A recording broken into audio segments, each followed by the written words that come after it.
To become a trader, your old self must die. You entered the market because you wanted a better life, more freedom, more control, a way out. At first, you think trading is about learning strategies, indicators, entries, exits. But there's a truth you only learn after the losses start piling up. The market doesn't care how smart you are. It doesn't care how hard you try. And it definitely doesn't care how badly you want to be right. What it asks from you is something else. To become a trader, your old self must die. The version of you that hates losing.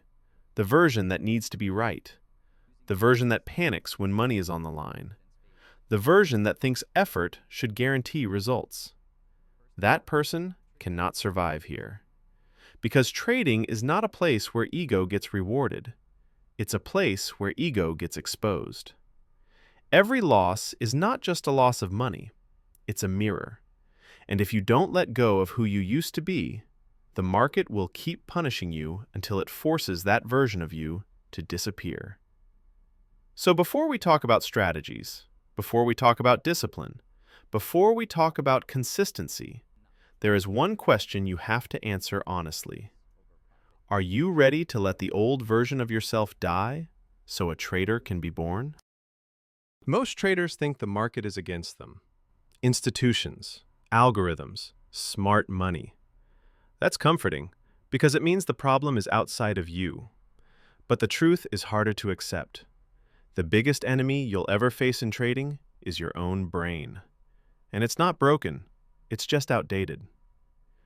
As I shared before, your brain was designed for survival, not for trading. So, to break the circle, you must understand deep down inside your behavior. Thousands of years ago, avoiding loss meant staying alive. Acting fast meant food. Hesitation meant danger. So your brain learned one rule very well. Avoid pain, seek reward. Do it now. That system worked perfectly until you brought it into the market. In trading, losses are normal. They're expected. They're part of the job. But your brain doesn't see them that way. It sees a loss as a threat. That's why a small red number can make your heart race. That's why your hand wants to click before your mind has time to think. That's why logic disappears right when you need it most. When you don't cut a losing trade, it's not because you're stupid. It's because your brain is saying, don't accept the loss. When you take profit too early, it's not because you lack confidence. It's because your brain is saying, take the reward before it's gone. And when you overtrade or revenge trade after a loss, it's not greed. It's your brain trying to erase pain as fast as possible. This is the part most traders never understand. You are playing a probabilistic game with a brain that hates uncertainty. You are trading delayed rewards with a system that demands instant feedback. You are required to lose repeatedly in a way that feels calm and controlled, and your brain fights you every step of the way. So when trading feels hard, it's not because you're weak. It's because you're asking an old operating system to run a completely new game. And until you see that clearly, you'll keep blaming yourself instead of upgrading the way you think. The market isn't trying to beat you. It's just exposing what you haven't let go of yet. At some point, the losses stop feeling random. Not because they change in size, but because they start hitting something deeper, your ego. This is usually the phase no one warns you about. The phase where it's no longer about money.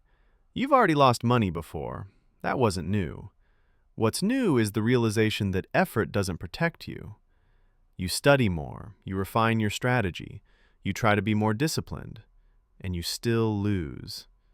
That's when something inside you starts to crack. Not your account, your belief that you can control this. I remember sitting in front of the charts after another clean stop loss. Everything was done right.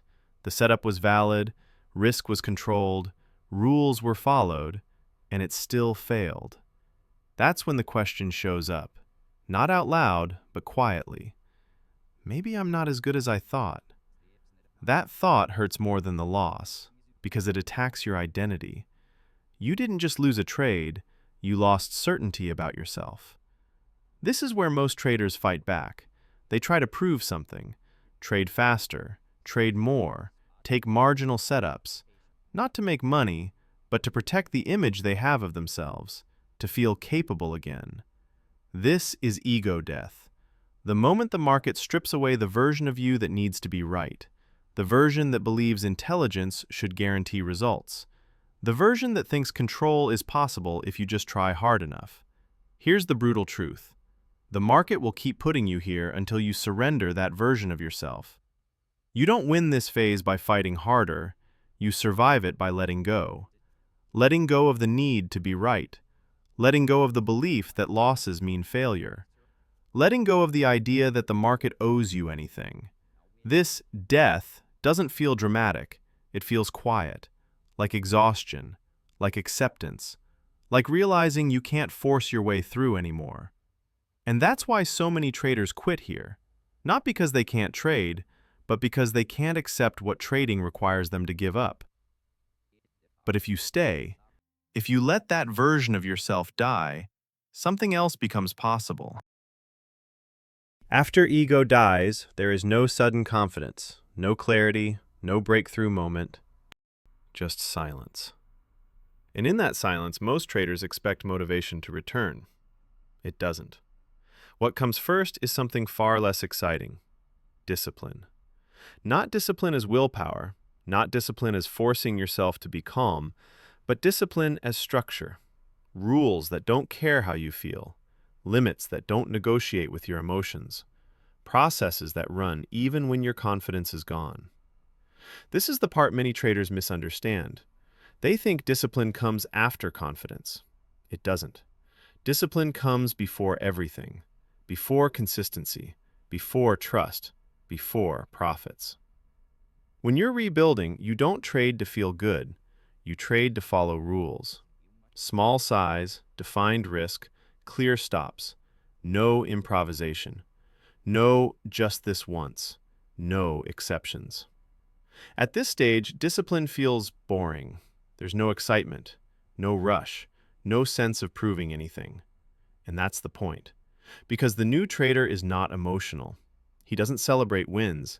He doesn't panic after losses. He executes. Losses are no longer personal. They're expenses, costs of doing business, nothing more. This is the moment trading starts to change. Not because the market becomes easier, but because you stop fighting it. Discipline is the first signal that the new operating system is installed. Everything else comes later. If ego was the problem, discipline is the foundation. After discipline is in place, something slowly changes. Not the market, you. You stop asking the market to make sense. You stop needing every trade to confirm that you're good enough. Because you finally accept one thing. Trading is not about certainty. It's about probability. This is where most traders struggle. They say they understand probabilities, but they still feel every trade. They still react to wins. They still tense up after losses. That's not acceptance. That's tolerance. Real acceptance looks different. It's when you truly understand that any single trade is meaningless. Win or lose, it doesn't define you. It doesn't say anything about your intelligence. It doesn't say anything about your future. It's just one data point in a long series. At this stage, you stop thinking in trades. You think in batches. 20 trades, 50 trades, 100 trades. Outcomes blur together. Execution becomes the only thing that matters. Losses no longer trigger urgency, they trigger review. Wins no longer create excitement, they trigger restraint. Because both are treated the same, as noise. This is where emotional neutrality starts to form. Not because you suppress emotion, but because there is nothing left to protect. No ego to defend. No image to maintain. No need to prove anything. You accept that losing is part of the job. Not an interruption. Not a sign something is wrong, just a cost. And with that acceptance, patience appears. You wait more. You trade less. You skip setups that don't meet your criteria. Not because you're afraid, but because you're selective. This is when trading becomes quiet, almost boring. And that's how you know you're doing it right. When discipline is solid and acceptance is real, trading stops being a fight. It becomes execution inside uncertainty. In the end, the market is not your enemy. It never was. The market is a mirror. It doesn't reflect price. It reflects behavior. It shows you impatience when you rush. It shows you fear when you hesitate. It shows you ego when you try to be right instead of trying to survive. Every trader who fails, fails in the same place. Not in strategy, not in intelligence, but in refusal to let go of who they used to be. To become a trader, your old self must die. The one who needs certainty, the one who takes losses personally, the one who believes effort should guarantee reward. That person cannot trade probabilities. What replaces him is quieter, more patient, more disciplined, less reactive. Someone who doesn't fight the market but works within it. This is not a transformation that happens overnight.